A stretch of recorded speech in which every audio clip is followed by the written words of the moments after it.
Welcome to Kalusugan Tips Channel. Our topic for today, 8 sintomas ng PCOS sa babae or Polycystic Ovarian Syndrome. Disclaimer, hindi po namin mapapalitan ang payo ng doktor. Mas mainam kung may nararamdaman, kumonsulta sa inyong doktor.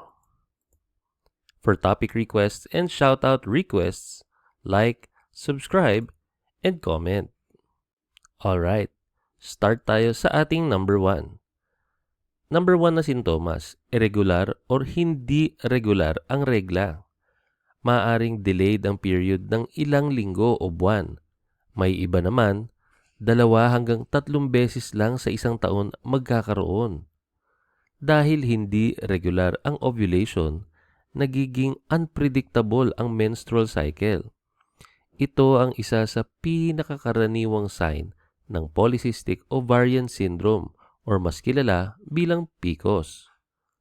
Kapag palagi itong nangyayari, huwag baliwalain lalo na kung may iba pang sintomas.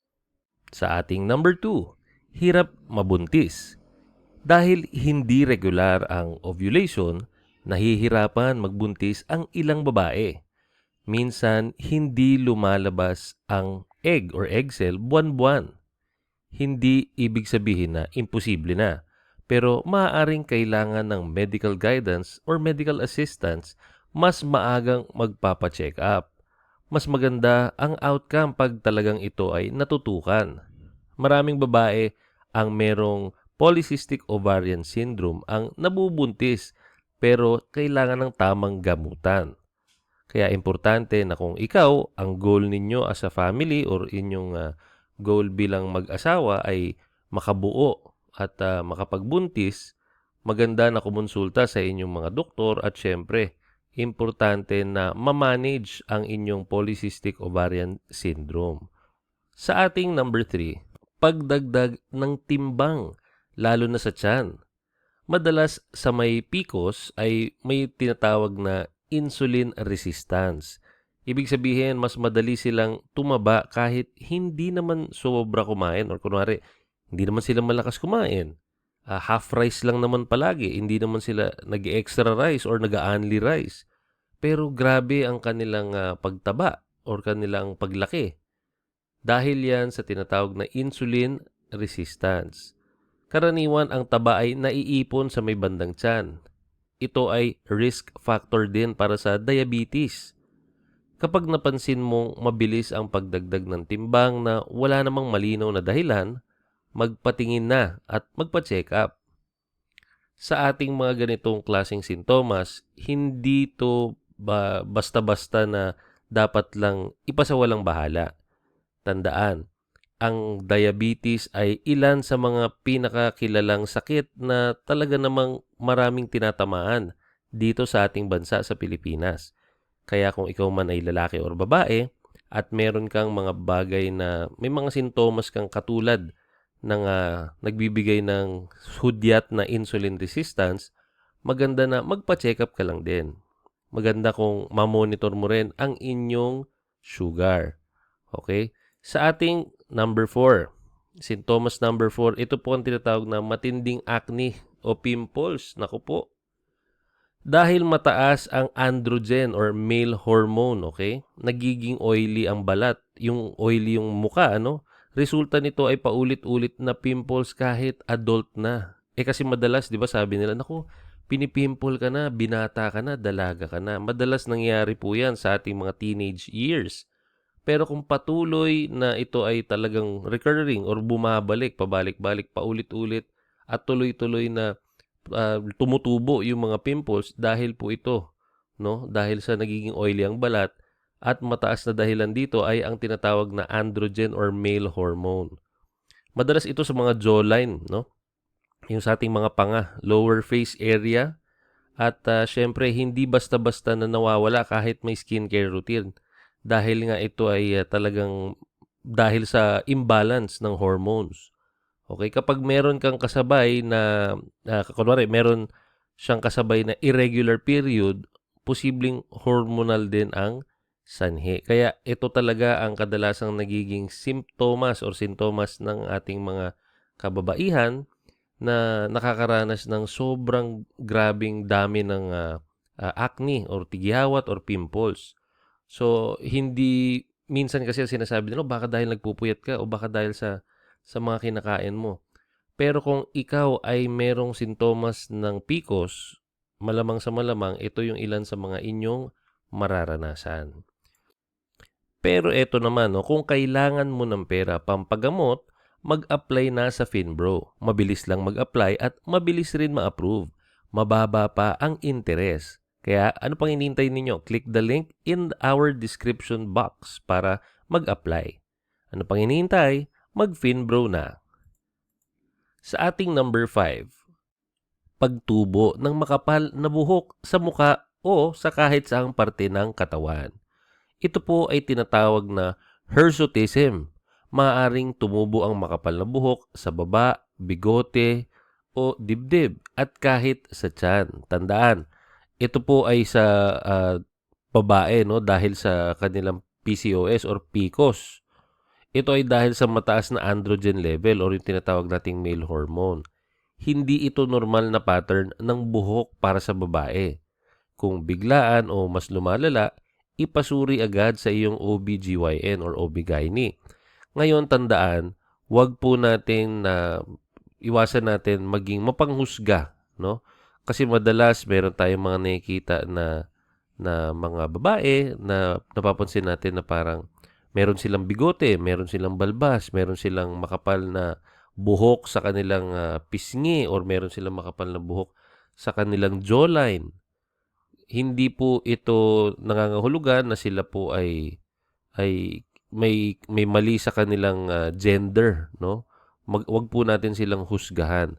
Nagkataon po na may posibilidad na itong mga tao ito ay merong hormonal imbalance na pinagdadaanan, kaya iwasan po natin ang pangungutya, ang paghuhusga, bagkus gawin po nating malawak ang ating pag-iisip. Tandaan, hindi lang po ito nangyayari sa piling mga tao.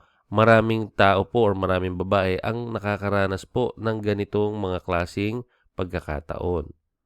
Ngayon, merong mga buhok na tumutubo. Minsan, kumakapal yung bigote kahit babae. Or minsan naman, meron silang patilya. Sa patilya nila, medyo mas makapal hanggang sa may bandang jawline or hanggang sa may bandang leeg. Ngayon, ito po ay, again, kadalasan ito po ay dahilan ng tinatawag na hirsutism. Okay? Sa kadahilanan ng mataas po ang androgen level. Okay? At sa ating pang number 6 na sintomas, pagkalagas o pagnipis ng buhok sa ulo. O kanina, pinag-uusapan natin yung pagkapal naman ng buhok, yung pagtubo ng buhok sa bigote, may parte minsan na dibdib, meron sa baba or sa legs or kung saan man. Ito naman po ay pagkalagas naman o pagnipis ng buhok sa ulo. Habang tumutubo ang buhok sa ibang parte ng katawan, maaaring numinipis naman ang buhok sa ulo. Parang ito po ay tinatawag na male pattern hair loss ang itsura. Yung nagiging bald ang tuktok ng ulo ng lalaki, parang ganoon po. Hormonal imbalance din po ang pangunahing dahilan nito at nakakaapekto ito sa self-confidence ng marami. Okay? Kaya wag basta gumamit ng kung ano-anong produkto nang hindi kumukonsulta sa doktor. Kasi baka mamaya, ay nako, grabe na yung lagas ng buhok ko. Grabe na yung ganito, ganyan. Yun naman pala dahil pala sa PCOS ito or sa PCOS. Kung ano-ano na yung mga produktong nabili mo, yun nakaapekto pa sa iyong anit, nakaapekto pa sa iyong buhok. Baka mamaya mas lumala pa. Okay? Baka mamaya masyadong matapang yung mabili mo, mas lumala pa yung sitwasyon ng pagnipis ng iyong buhok. So ito ang ilan sa mga kadalasang sintomas ng ating tinatawag na PCOS. Okay? So again, tandaan, since ito po ay nakakaapekto sa self-confidence ng karamihan, okay? Maaari lang po na wag tayong maging judgmental at wag tayong maging mapanlait sa mga taong nakakaranas ng ganitong mga klase ng sitwasyon. Okay. Para sa ating number 7, maitim na balat sa leeg o kilikili. Okay? Ito ay tinatawag na acanthosis nigricans. Okay, may maitim at parang makapal na bahagi ng balat sa leeg o kaya sa underarm or kilikili o kaya naman meron din sa singit. Madalas itong konektado again sa insulin resistance. Hindi ito basta dumi lang, kahit kuskusin, hindi basta nawawala, okay? So, senyalis ito ng problema sa iyong blood sugar control. Kung masyadong mataas ang iyong blood sugar, nagkukos po ito ng mga ganitong klaseng bagay.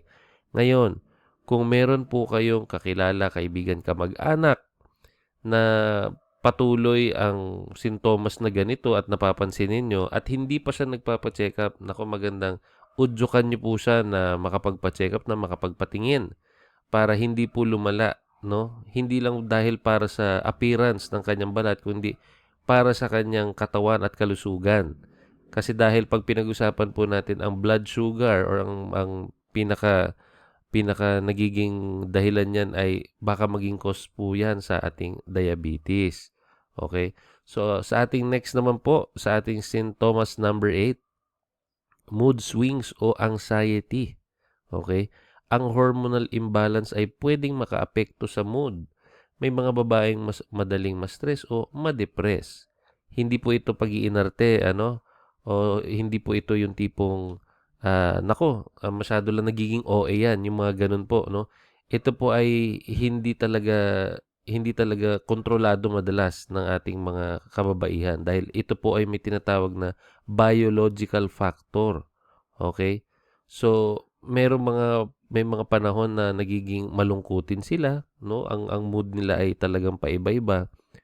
Ito po talaga ay hindi siya no, hindi siya basta-bastang trip-trip lang. Okay? Kasi yung iba iniisip, nako, nag-iinarte lang yan. Nako, ano lang yan, style niya lang yan para makakuha ng atensyon. Hindi po. Ito po ay, again, imbalance, no? Imbalance ng hormone sa katawan ng isang babae. Kaya po minsan sila ay nagiging malungkutin. Sila po ay nagiging nakakaramdam ng kung ano-anong emosyon at paiba-iba. Okay? Ngayon, kung naapektuhan na ang daily life o yung tipong araw-araw, kunwari pagdating sa trabaho, pagdating sa eskwela, literal na sa iyong araw-araw na pamumuhay, kung ito na po ay nakakaapekto at nagagambala niya na ang iyong mga bagay na importanteng ginagawa araw-araw, mahalaga po na humingi na ng tulong at kumonsulta na sa doktor. At syempre, muli maraming salamat sa patuloy na pagsuporta sa panonood ng ating mga videos. For topic request and shoutout request, please like this video mga kaibigan, subscribe and comment down below. Muli, maraming salamat at magkita-kita pa tayo sa ating mga future videos.